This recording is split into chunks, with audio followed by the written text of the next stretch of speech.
Hello, sports fans, and welcome to episode 2 of MrTabarnackles.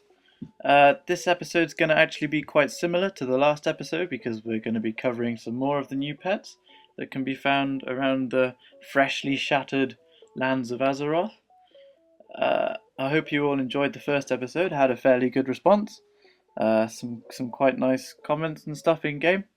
So yeah, we're going to be covering a couple more rare pets in this one, some really unique looks, and I hope you find this useful. And let's dive straight in and have a look at what I've tamed this week.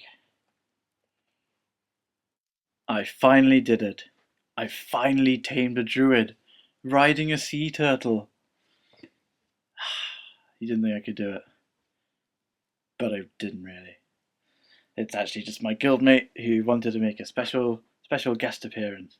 So hello, Homovio, and the first pet, which is a green cat called Winna's Kitten, which you can find in Felwood, where my little hand pointing there. It's not doing anything special, it's just sitting around, looking green, waiting to be tamed.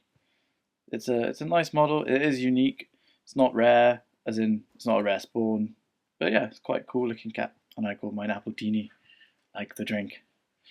So this next pet is a fox, who is called Ashtail. So yeah, there we go. Got a few requests for this.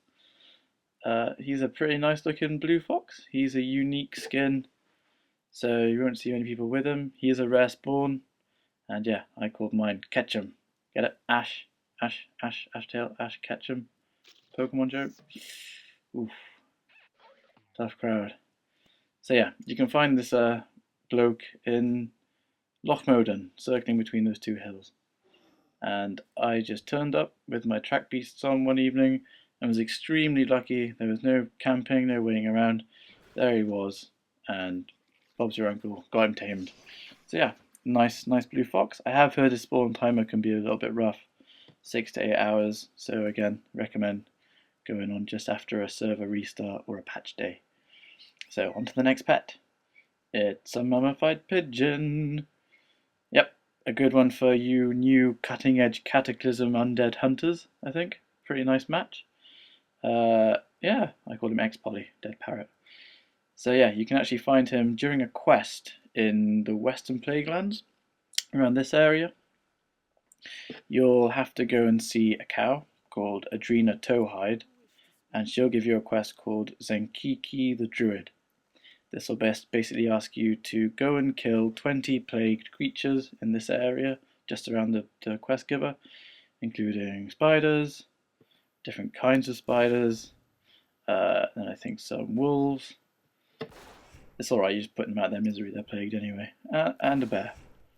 So once you've done this, kill 20 of them, go back to the cow, and she'll give you a follow-up quest called A Different Approach. Now in this quest, she basically wants you to take this druid again when walking past and go to the hill that I'm pointing at on the map here, just above the quest giver, and click on him while you're targeting a bird. He'll hit a bird with his wrath, it'll come down, and as soon as that happens, just start taming, and then he'll start faffing around on the floor like a noob. So yeah, pretty easy to get, but once you've completed the quest, you're not able to tame it again. So if you're a hunter, I'd suggest keeping it open just in case you abandon the bird by accident. Good one for you undead hunters there. So, the last pet. Now if you know anything about these videos, which you probably don't as there's only been one, you'll know that I like to put the best pet at the end. I think it's a good motto. And this is my absolute favourite pet out of the ones I've done so far. So impressive in fact, the moonkins will start dancing. They'll dismount off their sea turtles and start dancing for you. Let's get her out. Look at that! The biggest wasp in just in the world. Such a big wasp. Look at that. Gigantic. It's massive. I love it.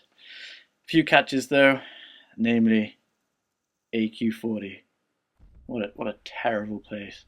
Awful. Some people might like it, not me. So yeah, the worst thing about this place, well, taming him, is the first boss.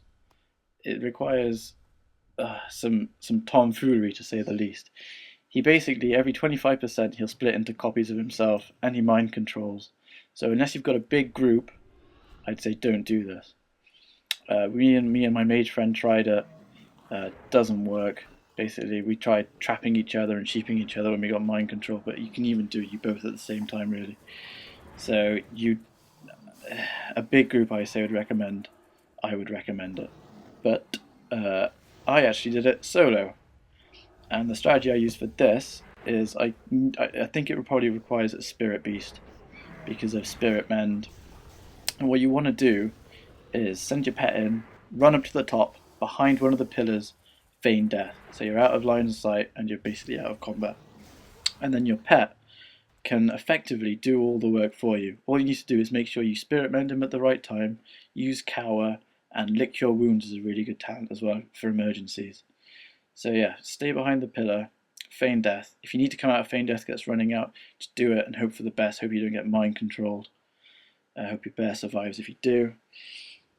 And then yeah, so you basically want your bear to kill all the copies before you kill the boss. So every 25% kill the copies, except on the last 25% on that copy, he'll spawn two copies with a lot of health. Just nuke the boss down. The boss will have about 100k health out of 466k. So always look for the one with 466k. After you've killed the boss, the door will open and you'll end up somewhere here where my little hand is. And you basically work your way through the instance, killing some mobs, avoiding bosses, using some nice use of feign death. I definitely recommend rocket boots for this, or I don't know, invisibility potions at the very least. So yeah, it takes a while. It's not easy, quite a long time, and it's very tricky. But yeah, once you've done it, cleared your way through, skip some bosses, you finally get to the queen bee. I was so happy at this moment, I have to tell you. And yeah, once you get to her and you've cleared, I mean, the boss, she doesn't do any knockbacks, I don't think, no fears. So taming's a complete breeze at level 80 at least. At 60 or 70, it'll probably be terrible. So yeah, there it is. The best wasp ever. So yeah, go tame it and impress your friends. Cause moonkins everywhere to dismount off their sea turtles and burst into dance. Super chuffed with this one. This one's easily my favourite pet. So yeah, I hope you enjoyed this video. Come along next week for another one where I may be doing some more rare pets. So yeah, toodaloo.